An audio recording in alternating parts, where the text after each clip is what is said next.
बच्चों, उम्मीद है आप काफी अच्छे होंगे और नीट की जबरदस्त तैयारी कर रहे होंगे। 2024 में जो चीजें हुई हैं उसको भूलते हुए आप ये जान चुके हैं पक्की तौर पे कि कंपटीशन काफी बढ़ चुका है। तो तैयारी भी मजबूती से करने की आवश्यकता है। यहां पर मैं जो आपको बात बताने वाला हूं उनमें से कई बातें आपको मालूम है, लेकिन उसको आप फॉलो नहीं करते, क्योंकि आपका जो ये वीडियो देख रहे होंगे आपका सेकंड अटेम्प्ट हो सकता है, थर्ड हो सकता है, फोर्थ हो सकता है। तो ऐसा नहीं है, इन 2-3 सालों के अंदर आपने बहुत जगह से सीखने का प्रयास किया और काफी कुछ आप जानते हैं। तो कोई अलादीन का चिराग से जिन्न नहीं निकलने वाला है, लेकिन जो आप, क्योंकि आपका इंप्रूवमेंट करना जरूरी है। अगर आपके 500 आते हैं तो अगले 2 महीने में 550 कैसे आएंगे, अगले 4 महीने में 600 कैसे आएंगे, अगले 6 महीने में आप 650 700 कैसे लाएंगे। इंपॉर्टेंट फोकस हमें यहां करना है, ना कि इस बात पे कि कोई ऐसा प्लान हमको मिल जाए स्टेप बाय स्टेप कि हमारा काम ही बन जाए। तो यहां पर मैं जो गलतियां आप करते हैं उन गलतियों पर ध्यान देना है और सेल्फ इंप्रूवमेंट करना है, इस जिससे आप करके बहुत ज्यादा चांसेस अपने बढ़ा लेंगे नीट में सिलेक्शन के लिए। क्योंकि आप ही को इंप्रूव करना है। 400 से 500, 500 से 600, 600 से 650, 700 तक जाना है। इसको देखते हुए वो गलतियां क्या अवॉइड करनी है, इस पे ध्यान दिलाने के लिए ये वैल्यू ऐड कर रहा हूं मैं। ये आपको वीडियो आ रहा है, इसको ध्यान से शुरू से अंत तक देखिए, जिससे आप क्लैरिटी ले पाए कि किस किस स्टेप को दिमाग में रखकर आगे हमको बढ़ना चाहिए। आइए शुरू कर लेते हैं। नीट 2025 का 7 महीने का प्लान जो आपको ध्यान रखना, समय ज्यादा नहीं है। अब 7 महीने कैसे पूरे हो जाएंगे ये आपको मुझसे ज्यादा अच्छा पता होगा। पिछले कई सालों में आप इसको महसूस कर चुके होंगे। अब देखिए यहां पर क्या होता है, केवल 7 महीने हैं, समय ज्यादा बिल्कुल नहीं है। इसी में सिलेबस को रिवाइज करना है और प्रैक्टिस पेपर या टेस्ट पेपर्स लगाने हैं। क्या गलती सबसे भारी होती है कि बहुत सारे बच्चे जो हैं, लड़के या लड़कियां, 60% के आसपास लड़कियां ही हैं नीट में, वो सोचती और डिस्कस करती रहती हैं अपने रिजल्ट को लेके। देखिए जब आप केवल रिजल्ट को लेके डिस्कस करेंगे तो आपका दिन, यानी आज के दिन आप जो अच्छी खासी मेहनत करने वाले थे वो वीक पड़ जाती है। ऐसा नहीं करिए। आपने एक बार सोचा समझा और प्लान अपना बना लिया है, फिर उस प्लान को डे बाय डे एग्जीक्यूट करना है आपको। आज के लिए जो आपने डिसाइड किया है वही फोकस कीजिए, मत सोचिए। आप ज्यादा सोचेंगे तो आपकी एनर्जी लूज कर जाएंगे। Don't think like that, think today, आज मुझे क्या करना है। और ऐसे जुड़ते जुड़ते, ईंटें जुड़ते जुड़ते शानदार मकान आप बना लेंगे। दूसरा, कई बच्चों की सोच सोच कर ही ऑलरेडी डिले हो जाती प्रिपरेशन, जो कि आप कर ही चुके होंगे। अभी मैं क्या करूं, ये पीछे जो भसड़ चल रही थी 2024 की, उसी में उलझे थे। क्या कोर्ट का फैसला होगा, क्या किसने वीडियो डाला, क्या किस लड़के ने बोल दिया, क्या एनटीए ने कर दिया, हो गया। आप अब आगे बढ़ जाते हैं अपने कैरियर की तरफ बनाने के लिए। अब देखिए अभी जो आज की स्थिति के अनुसार आपका ये सेकंड, थर्ड, फोर्थ अटेम्प्ट अगर है तो पहले चैप्टर से पढ़ना स्टार्ट मत कीजिए कि आप फिर से शुरू हो जाइए कि मैं फिजिक्स पढ़ना चाहती हूं और यूनिट्स एंड मेजरमेंट खोला और शुरू कर दिया पढ़ना। 1 2 3 4 2 4 5 चैप्टर बढ़े और थक के बैठ गए। 6 चैप्टर पढ़ते पढ़ते गैस निकल जाती है, जितनी भी एनर्जी सब खत्म हो जाती है। ऐसा ना करें। अभी आप क्या करें कि चैप्टर और टॉपिक्स को, जो चैप्टर आपके हिले हुए हैं या जो टॉपिक्स हिले हुए, उसको पहचाने कैसे। उनके जो सवाल आप लगाते हैं, अगर वो सवाल 75% से ज्यादा बैठ रहे हैं या निकल रहे हैं, आपको लगता है मुझे चैप्टर 75% से बेहतर आ रहा है, तो उसके लिए क्या करना है। और नहीं आता, अगर आपको लगता है कि भैया 75% भी हमको ये चैप्टर नहीं आता, डामाडोल स्थिति, तो उस समय क्या करना मैं आपको थोड़ी गाइड कर देता हूं। ऐसे करेंगे तो काम ज्यादा बेहतर होगा, आपका सेल्फ इंप्रूवमेंट होगा। बहुत बढ़िया।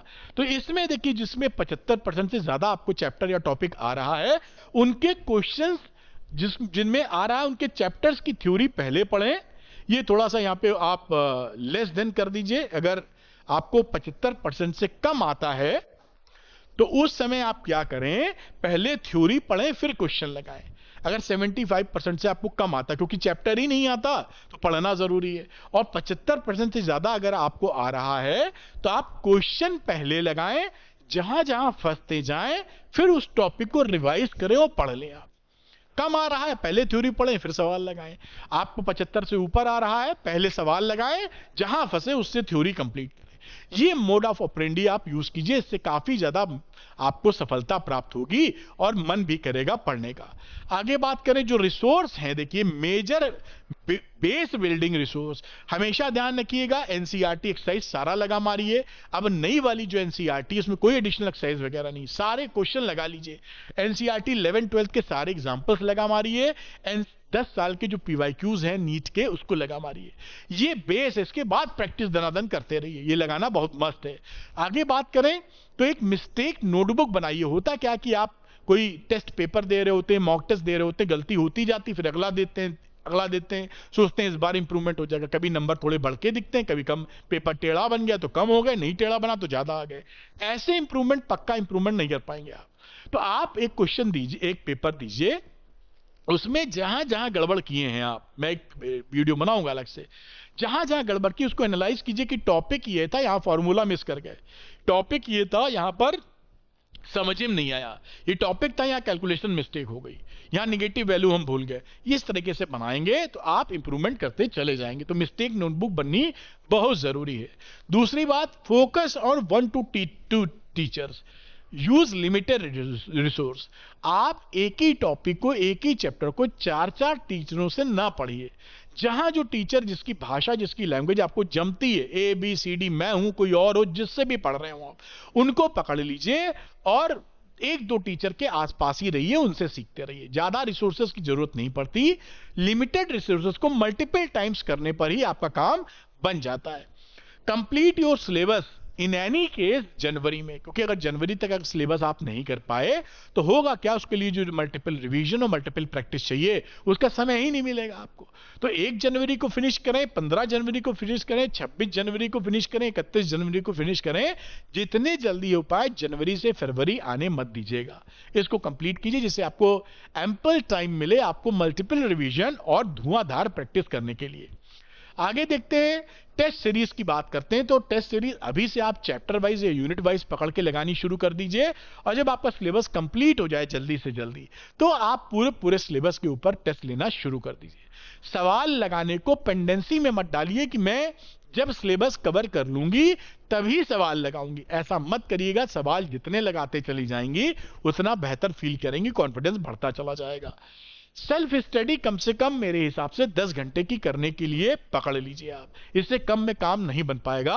और जब मैं सेल्फ स्टडी की बात करता हूं तो पढ़ते वक्त पढ़ने की बात कर रहा हूं, पढ़ते वक्त मोबाइल खरीद के रील देखने की नहीं कि भटक गए आधे घंटे वहीं टहल गए हम, ये नहीं करिए आप। पढ़ते वक्त पढ़िए, डेली 2 सब्जेक्ट पकड़ लीजिए, पीसीएम को ब्रेक कर लीजिए। मान लीजिए फिजिक्स पकड़ा है, 2 घंटे थ्योरी पढ़िए, 2 घंटे प्रैक्टिस कीजिए। 4 घंटे लग गए फिजिक्स में, और 4 घंटे अगर केमिस्ट्री पकड़ रहे हैं एक दिन में तो 4 घंटे, 8 घंटे की पढ़ाई हो गई। 2 घंटे जो पढ़ा लिखा उसको संभालिए। इसी तरह जब बायो केमिस्ट्री पकड़िए तो 4 घंटे 4 घंटे। देखिए ध्यान रखिएगा, बायो में काफी स्पीड से आप पढ़ाई कर सकते हैं। इसके 2 रीजन, एक तो आप पढ़ते खुद ही ज्यादा है, दूसरा पूरी थ्योरी है। फिजिक्स में स्पीड बढ़ाना मुश्किल हो जाता है, आपको आता है तो भी न्यूमेरिकल में समय देना पड़ेगा आपको, और टाइम, क्योंकि आप फिजिक्स से डरते हैं इसलिए ये टाइम लेगा। तो फ्रस्ट्रेट नहीं होना है, मोहब्बत से काम लेना है, अल्टीमेटली तो काम बनाना है ना, अपना सिलेक्शन लेना है ना।